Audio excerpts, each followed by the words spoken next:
Gonzalo Arango fue un poeta, periodista, dramaturgo y narrador colombiano nacido en el municipio de Andes, Antioquia, en 1931. Hijo de Francisco Arango, que era telegrafista del pueblo, y Magdalena Arias, ama de casa. Por esa época, Colombia atravesaba un régimen liberal que enfrentó la recesión económica mundial, acelerando los procesos de urbanización nacional.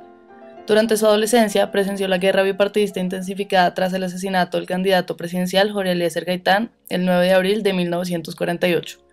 Sumado a esto, era drástica la influencia de la Iglesia Católica en la sociedad, debido a que tenía el control sobre la educación en Colombia tras la Constitución de 1886.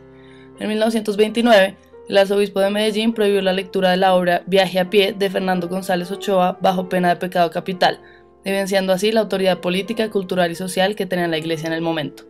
Es inevitable que ser dentro de una sociedad sometida a tantos cambios sin verse influenciado o afectado por esta, explicando así por qué Gonzalo Arango expresaba a través de la literatura su espíritu rebelde y lleno de amor por su patria. Fundador de uno de los movimientos vanguardistas más importantes en Colombia, conocido como el nadaísmo, el cual consistió en romper las estructuras clásicas de la poesía, la moral y el lenguaje tradicional. Es evidente dicha ruptura al estilo de las propuestas de la poesía clásica manifestaban cambios de tema, lenguaje, estilo y estructura, cuestionando también la belleza del arte, haciendo que lo que anteriormente se consideraba como antiestético pase a ser lo más bello de la poesía misma.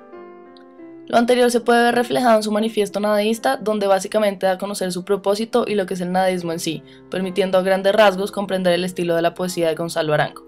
El manifiesto, que comienza con una fuerte crítica a la sociedad colombiana, muestra cómo todo lo impuesto se debe romper para crear así una poesía completamente pura y bella sin importar los parámetros con los que es juzgado. Propone un cambio respecto a las temáticas y al estilo. Cito Gonzalo Arango. Nos hemos cansado de amar en lechos católicos y en lechos mercenarios, y en el colmo del hastío ensayamos el odio y la indiferencia sádica hacia los sexos. Hemos elegido en cambio las vulvas de las ranas o el sexo hiriente de las lechuzas por parecernos de sexualidad más idealista. Haciendo claro entonces el propósito de romper con la tradición e implementar temas donde nunca se había encontrado belleza, como lo vendría a ser en este caso la sexualidad de las lechuzas o las vulvas de las ranas. Susana Freire afirma en su libro Santismo tierno e insolente. El nadaísmo fue fundado por el poeta Gonzalo Arango para poner entredicho el arraigado tradicionalismo cultural presente en Colombia, propiciando el advenimiento de un renovado espíritu que estuviese por encima de la violencia política, mostrando cómo el nadaísmo y la poesía de Arango reaccionan frente a la realidad colombiana con un espíritu revolucionario y creador.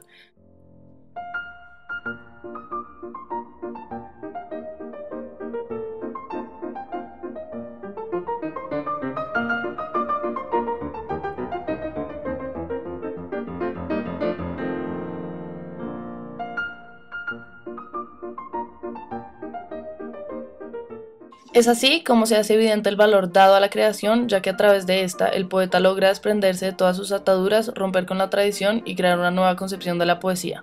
Los cambios generados debido a dicha libertad de crear son esenciales para entender la crítica a la tradición y a la sociedad en la que estos poetas nadaístas vivían. Una característica importante de la poesía de Arango y en general de la poesía nadaísta es mostrar el mundo urbano no como algo bello, sino como un mundo lleno de dolor, angustia y sufrimiento. Se tiende a mostrar la miseria del pueblo y a criticar otros aspectos de la realidad social en la que viven.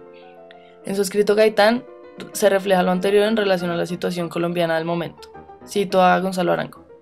Veo también un pueblo muerto de miedo y hambre que se emborracha en las tabernas, que se envilece por recordar aquel 9 de abril y para olvidar que hubo una vez en que pudo de verdad ser un pueblo.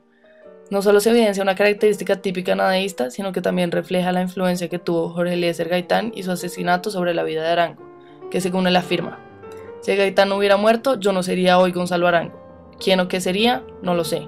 No juego a la nostalgia ni a la profecía, pero sí tengo la certeza de que si Gaitán viviera, el nadaísmo nunca hubiera existido en Colombia. Sucedió debido a que el asesinato de Gaitán fue un acto de la violencia que se presenciaba en el país en su máxima expresión, frente a la cual Arango tomó una posición revolucionaria. Igualmente, dentro de la poesía de Arango se halla una gran preocupación por la belleza del arte y los parámetros que la definen. A partir del siglo XIX, debido a la influencia de autores europeos tales como Charles Baudelaire, Arango junto a otros autores colombianos empezaron a preguntarse qué era aquello que definía lo bello de un poema. Como respuesta a esto, los poetas nadaístas descubren que la belleza del poema no la definen los esquemas tradicionales, sino que es el mismo poema y poeta quien define dichos parámetros. El manifiesto nadaísta dice: hemos hecho una literatura alucinada convocando las inmundicias, las libertades, las dudas, los furores, las inequidades, y nos hemos escandalizado con el poder de nuestro genio negativo. Somos de una raza nueva que santifica el placer y los instintos, y libra al hombre de los opios de la razón y de los idealismos trascendentes. Se puede ver entonces el espíritu innovador de la poesía nadaísta de Arango, donde salen a flote nuevos temas y consigo nuevas concepciones de la belleza literaria.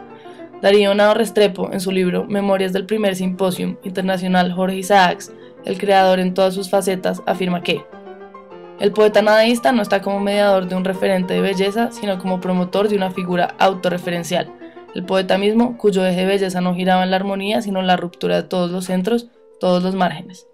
Es importante tener en cuenta que lo trascendente de dicho cuestionamiento es precisamente que al cuestionar la belleza se está cuestionando la poesía misma y la está poniendo en juicio.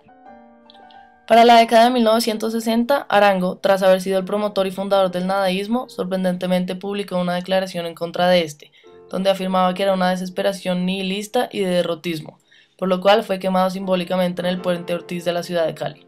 Arango afirma en su escrito "Soy otro". Hice una gran hoguera de purificación con mi pasado. Mis secretas historias de ego terminaron en un puñado de ceniza ardiente. Me he dicho, sin nostalgia ni pena, adiós a mí mismo. Lo anterior demuestra su sentimiento de agobio hacia el movimiento debido al egoísmo que éste le trajo, pasando entonces de ser promotor a centrarse en su espiritualidad, convirtiéndose al catolicismo radicalmente. En 1976 escribe Retorno a Cristo, donde afirma: yo no tengo banderas ni causas que defender, porque ya fueron arriadas y barridas las fortalezas del poder egoísta. Yo fui vencido y en la derrota liberado. La humildad es el reino. El reino de Dios está fundado sobre la humildad. Si vive del egoísmo, es diablo. Si vive de la verdad, es hijo de Dios. En este mismo año, un accidente automovilístico en Cundinamarca termina con la vida del escritor y poeta Gonzalo Arango.